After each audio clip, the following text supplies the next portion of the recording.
আসসালামু আলাইকুম ভিউয়ার্স।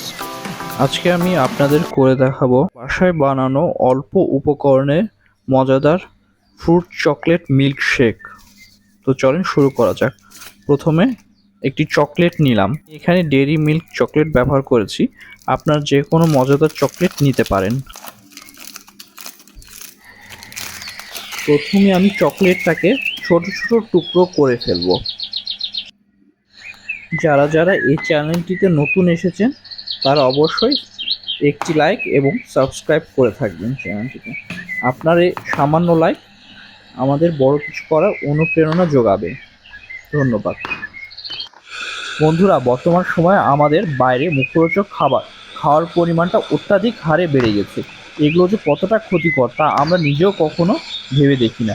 তাই এ সকল ক্ষতি থেকে বাঁচতে হলে এবং নিজেদের দেহকে সুস্থ রাখতে হলে আমাদের অবশ্যই বাসায় বানানো মুখরোচক খাবারগুলো গ্রহণ করতে হবে। এ পর্যায়ে আমি নিয়ে নিচ্ছি ফ্রোজেন মিল্ক এবং দুটি আইসক্রিম। আপনারা চাইলে যে কোনো ফ্লেভারের আইসক্রিম এখানে ব্যবহার করতে পারেন। আমি দুটি চকবার নিয়েছি। আপনারা নিজের পছন্দ মোতাবেক যে কোনো আইসক্রিম নিতে পারেন, যে কোনো ফ্লেভারের।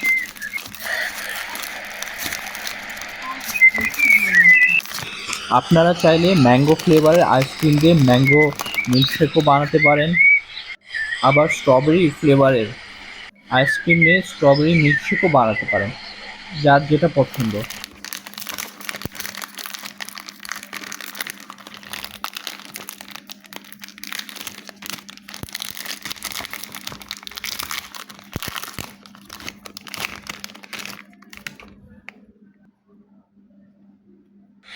আইসক্রিম দুটোকে ব্লেন্ডারের মধ্যে রেখে দিলাম।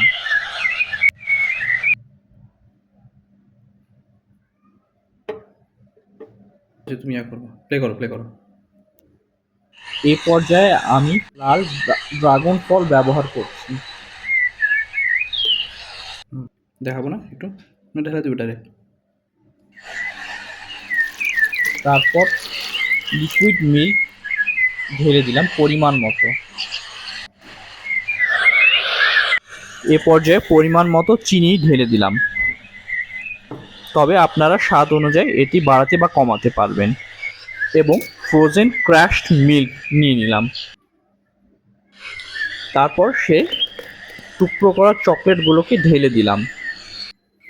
ফ্রোজেন ক্রাশড মিল্ক আমাদের মিল্কশেকের স্বাদটাকে বহুগুণে বাড়িয়ে দিবে। এই পর্যায়ে আপনারা সময় নিয়ে ভালোভাবে ব্লেন্ড করে নেবেন।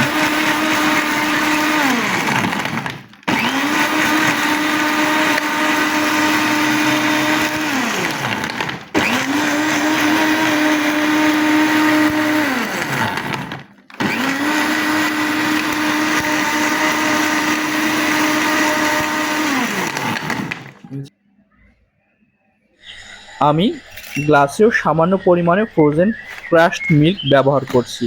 এটি মিল্কশেকের ঠান্ডার পরিমাণটা ধরে রাখতে পারবে।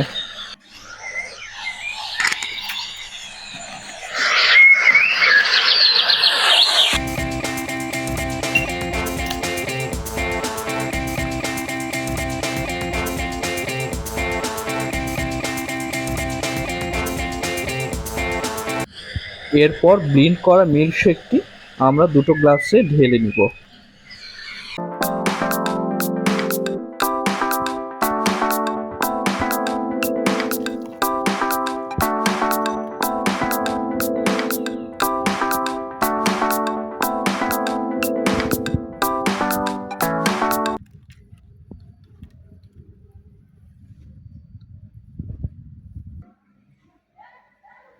শেষ পর্যায়ে পরিবেশনের জন্য আমি সামান্য পরিমাণে চকলেট গুঁড়া